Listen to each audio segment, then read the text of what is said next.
आशा करता हूं आप सब बहुत अच्छे होंगे। मेरा नाम है सिद्धांत अग्निहोत्री। स्टडी ग्लोब्स पे आपका बहुत बहुत स्वागत है। एक चीज़ मैं आपको बताता हूं, शहबाज शरीफ के साथ आपको आसिम मुनीर हर जगह मिलेंगे। एक फर्स्ट पोस्ट का आर्टिकल मैं पढ़ रहा था, बहुत अच्छा आर्टिकल था। उसमें ये लिखा था कि प्रॉब्लम क्या है, हर जगह आसिम मुनीर शहबाज शरीफ के पीछे है। अभी आपको पता है कि आसिम मुनीर इस समय जनरल असेंबली में है, शहबाज शरीफ जनरल असेंबली में है। यूनाइटेड नेशन जनरल असेंबली में सेशन हुआ 22 सितंबर से लेकर 26 सितंबर तक, कल तक है। आसिम मुनीर भी पीछे पीछे गए हैं।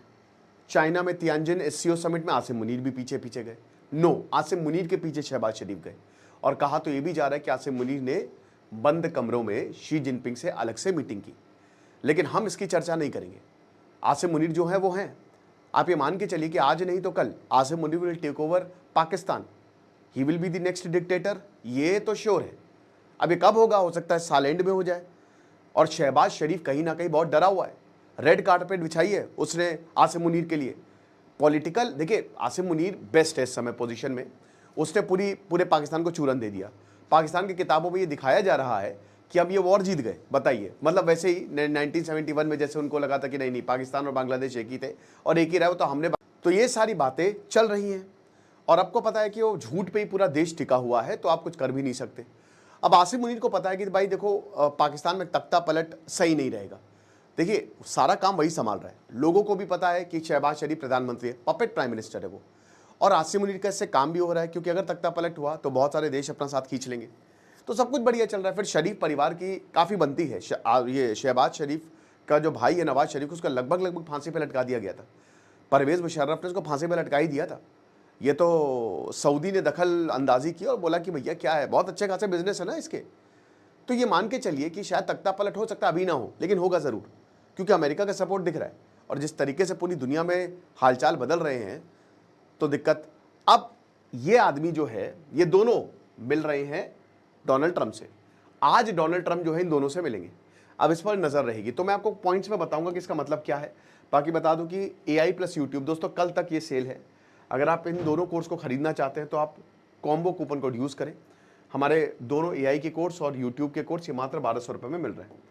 तो सबसे पहली बात, ये जो मीटिंग है ये बहुत ही इंपॉर्टेंट है। ठीक है, अब ये मीटिंग किस बारे में है? ओके, देखिए पाकिस्तान हर तरीके से वैलिडेशन ढूंढ रहा है। जून में वो डोनाल्ड ट्रंप से मिला और ये आश्वासन दिया कि आपको हम नोबेल पीस प्राइज दिला देंगे। तो एक तो नोबेल पीस प्राइज की भी चर्चा इसमें होगी ही होगी, क्योंकि कल भी डोनाल्ड ट्रंप ने बोला कि मैंने खूब सारी वॉर्स रुकवाई हैं। ठीक है, इसको ऐसे बनाते हैं, मेरी राइटिंग बहुत खराब है, आई एम रियली सॉरी। ठीक है, तो नोबेल पीस प्राइज मिलेगा।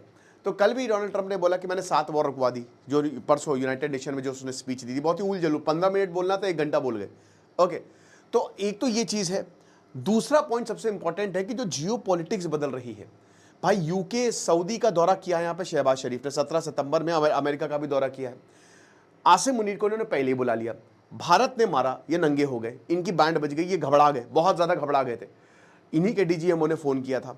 इतना घबरा गए कि ये अमेरिका के पास गए और तब इन्होंने बोला कि देखिए आप हम जो चाहे ले लीजिए, बस आप हमारा साथ दीजिए। तो डोनाल्ड ट्रंप ने इसका फ़ायदा उठाया। एक तो नोबेल पीस प्राइज़ का राग, और दूसरा उस समय ईरान इजराइल की भी जंग छिड़ रही थी। अब सबसे बड़ा ये जो ईरान फैक्टर है ना, ये जो ईरान फैक्टर है, ये बहुत इंपॉर्टेंट फैक्टर है। द मोस्ट इंपॉर्टेंट थिंग कि ईरान को चेक में रखना है और उसके लिए हमको पाकिस्तान की ज़रूरत पड़ेगी। डोनाल्ड ट्रंप ने जब आसिम मुनीर को बुलाया तो यही जो ईरान में ऑपरेशन कंटिन्यू रहेंगे, उनके न्यूक्लियर प्रोग्राम को चेक करने के लिए हम आपको पैसा देंगे, आप देखिए आप क्या कर सकते हैं। तो यहाँ पे ये कहा गया। फिर अप्रैल में इनकी एनर्जी समिट होती है और इन्होंने पूरी दुनिया को बुलाया कि आप हमारे यहाँ पे इन्वेस्ट करिए। आसिम मुनीर ने बोला कि आप हमारे यहाँ पे इन्वेस्ट करिए। $500 मिलियन जो अमेरिका ने डाले हैं। अमेरिका ये कह रहा है कि हम गैस रिजर्व देंगे। पाकिस्तान ने खुद माना है कि हमारे पास कोई ऑयल गैस रिजर्व नहीं है, कुछ नहीं है हमारे पास, बहुत ही कम है। और ये इमरान खान ने को भी पता चल गया था, लेकिन ऐसा हुआ नहीं। तो ये भी एक बहुत बड़ा रीज़न है। ये जो एनर्जी है, एनर्जी तो खाली बहाना है। एक्चुअल में इनको ईरान और अफगानिस्तान, अच्छा देखिए एक ये भी देखिए, अमेरिकन फौजें जो हैं वो हो सकता है अब अफगानिस्तान में आपको देखने को मिले। बागराम एयरबेस की डोनाल्ड ट्रंप बात कर रहे हैं। हालांकि अफगानिस्तान ने वार्निंग दे दी है कि 20 साल तक और वॉर चलाएंगे। आज और 20 साल में मार के भगाया था, हम तो लड़ने के लिए तैयार हैं। कहीं ना कहीं अफगानिस्तान के हालात बहुत ख़राब हो गए हैं। तालिबान सत्ता में है, औरतों के हालात बहुत ख़राब हैं। लेकिन दोस्तों इसमें पाकिस्तान की मदद से हो सकता है कि अफगानिस्तान में फ़ौजें जो हैं वो भेजी जाएँ। अब इसके दो रास्ते हैं, या तो आप सीधा इन्वेड कर दो, जो कि मुझे नहीं लगता सही रास्ता होगा, या फिर आप तालिबान से बात करो। अब तालिबान से बात करने का मतलब ये तो बहुत ही ज़्यादा बेइज्जती हो जाएगी। तीसरा रास्ता एक और है, मिडिल पाथ, पाकिस्तान की मदद लो, पाकिस्तान की हेल्प से आप अफगानिस्तान पे कंट्रोल जमाओ। है तो वहाँ पे हक्कानी ग्रुप ना, और हक्कानी ग्रुप पैसा, आप उनके मुंह पे पैसे मारो, वो कुछ भी करने के लिए तैयार हो जाएंगे। उनकी कोई आइडियोलॉजी नहीं, उनकी पैसा आइडियोलॉजी है, ठीक है ना। तो ये जो आस पड़ोस के देश हैं ये, फिर उसके बाद the most important factor is India, ठीक है। ये इसलिए भी मिल रहे हैं कि देखिए इंडिया ने इस पे आपत्ति जताई है और बार बार इसका खंडन किया है। उसके बाद डोनाल्ड ट्रंप के पर्सनल इंटरेस्ट भी हैं, ठीक है। डोनाल्ड ट्रंप की जो क्रिप्टो करेंसी है, क्रिप्टो कंपनी है, वो पूरे पाकिस्तान में अब दिखेगी, पाकिस्तान में इन्वेस्ट करेगी और पाकिस्तान क्रिप्टो को अपनाएगा। आपको शायद पता नहीं होगा बट पाकिस्तान हाईएस्ट क्रिप्टो में ट्रेड करता है, टॉप 10 देशों में पाकिस्तान आता है जहां तक क्रिप्टो की बात है, और वो उनको बर्बाद भी कर देगी। इसमें मैंने अभी 1 महीने पहले लेक्चर भी लिया था कि किस तरीके से क्रिप्टो में जो पाकिस्तान जा रहा है वो बर्बाद कर देंगे, ठीक है। ये सारी चीजें, फिर उसके बाद चाइना, अच्छा हाँ, इंडिया फैक्टर है। तो इंडिया का जो फैक्टर है ये इसलिए इंपॉर्टेंट है क्योंकि इंडिया से अभी डोनाल्ड ट्रंप ने पूरे रिश्ते बिगाड़ के रखे हुए हैं, चाहे वो टैरिफ हो, चाहे वो H1B वीज़ा हो। अब H1B वीज़ा में भी सबसे ज़्यादा जो फ़ायदा लेता है वो इंडिया ही लेता है। अब हालांकि डोनाल्ड ट्रंप अभी जब SCO में भारत गया चाइना के पास, तो उसके बाद डोनाल्ड ट्रंप आए लाइन पे, उन्होंने कहा कि अच्छे दोस्त हैं, हमने बर्थडे विश किया, सब कुछ किया, टीम से एक दूसरे के साथ है। लेकिन दोस्तों कथनी और करनी में फ़र्क होता है। ये कह तो रहे हैं लेकिन जो कर्म है डोनाल्ड ट्रंप के वो कुछ और ही बोल रहे हैं। तो इंडिया फैक्टर भी बहुत बड़ा है। और देखिए ये हम सबको पता है कि इंडिया को चेक में रखने के लिए अमेरिका हमेशा पाकिस्तान का यूज़ करता है। 2019 में 2019 में इमरान खान डोनाल्ड ट्रंप से मिले थे। अब 6 साल हो गए क्योंकि 2020 में जो बाइडन आ गया, और जो बाइडन भाई बहुत बढ़िया आदमी, देवता मानुष था वो, अब पता चल रहा है। जो बाइडन जो भी हो, अगर कमला हैरिस थोड़ा पहले आ जाती या फिर डेमोक्रेट्स ने कोई और कैंडिडेट को, क्योंकि भाई जनवरी में इलेक्शन थे, अब उन्होंने जो कैंडिडेट डिक्लेयर किया कमला हैरिस को वो अक्टूबर में किया, नवंबर में किया, मतलब इतना लेट कि इलेक्शन होने में 2 महीने बचे हैं। अब आप कमला हैरिस को, जो बाइडन, यही अगर मान लीजिए पिछले मार्च या पिछले फरवरी हो जाता ना तो डेमोक्रेट्स जीत जाते, क्योंकि कमला हैरिस ने एक तरफा डोनाल्ड ट्रंप को डिबेट्स में हराया था, टिक नहीं पाए थे। जो बाइडन का दिमागी संतुलन ही नहीं, वो उनकी तबीयत खराब हो गई है, और यही डोनाल्ड ट्रंप के साथ दिख रहा है, वो अपने सेंसस में दिखते नहीं है। आप समझ रहे हो। तो 2020 में जब जो बाइडन आते हैं, 4 सालों तक उन्होंने पाकिस्तान को पूरा इग्नोर मारा, पाकिस्तान से बात तक नहीं की।